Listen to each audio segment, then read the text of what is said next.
Braden Mack pulled his Porsche SUV into an empty spot at the back of the dark parking lot and waited for the signal. Facing him from 2 rows down, a Suburban idled with its lights on. A moment passed, then 2. Finally, the Suburban flashed its high beams twice. It was time. He turned off the engine, silenced his cell phone, and shoved it in the pocket of his leather jacket. As he exited his car, the men in the other vehicle did the same. One by one, their hulking frames unfolded from the Suburban, their breaths forming little puffs around their faces. Mack met them halfway between the 2 cars. "You're late," said Del Hicks, one of Mack's closest friends. "I had to save a marriage." "Another lonely wife?" That was from Derek Wilson, a local businessman. "Men never learn." "Which is why we're here, right?" said Malcolm James, his voice deep and zen-like behind the thick beard that hung nearly to his collarbone. "Right." Mack sized up each man, measuring guts and commitment. "Anyone who wants out, say it now, because the minute we start this, there is no going back."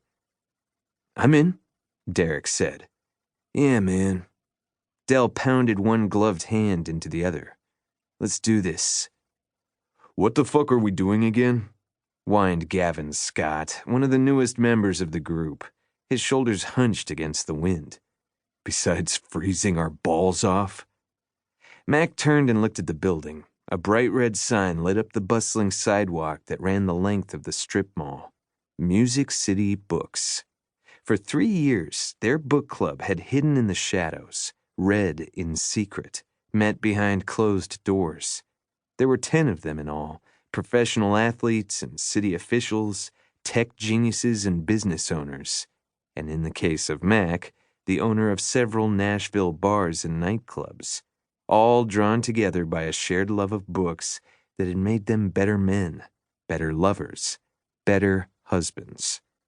Except for Mack on that last one. He was currently one of the last single guys in the group. "What are we doing?" he repeated, looking at the guys. "We're going to buy some goddamn romance novels in public." He planted his hands on his hips and waited for the dramatic response. Maybe some cinematic music or something, or a loud cheer from the guys. But all he got in response was a resounding fart from the 5th member of their group, a hockey player whom everyone just called the Russian, and who had an unfortunate intolerance for dairy products. The Russian clutched his stomach. "I have to find the bathroom." Mack shook his head. "Let's go." The Russian took off first with a slightly lopsided gait. The rest of them followed with Mack in the lead. They waited at the edge of the parking lot for a line of cars to pass before jogging to the sidewalk. The Russian disappeared inside without a backward glance, his steps growing quicker every few feet. Things were getting dicey there. That bathroom had no idea what it was in for. R.I.P. to the bookstore's plumbing. Mack took a deep breath, hand on the door handle. He looked once again at the rest of the guys. "Okay, here are the rules. Everyone has to buy at least 1 book for the rest of the club to consider for our next read. No hiding the covers. And if anyone asks, you are not buying it as a present. You're buying it for yourself. Any questions?"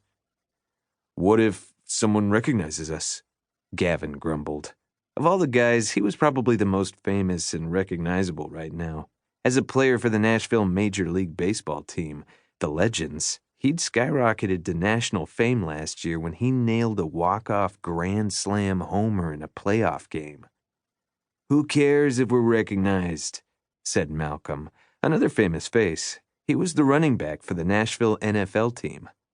"We spent a lot of time talking about the unfairness of how our toxic masculine society forces us to be ashamed of embracing romance novels, yet we buy our books in secret. It's time we practice what we preach." "Couldn't have said it better myself," Max said, standing tall. "Of course not," Gavin snorted. "Malcolm has a genius IQ, dumbass."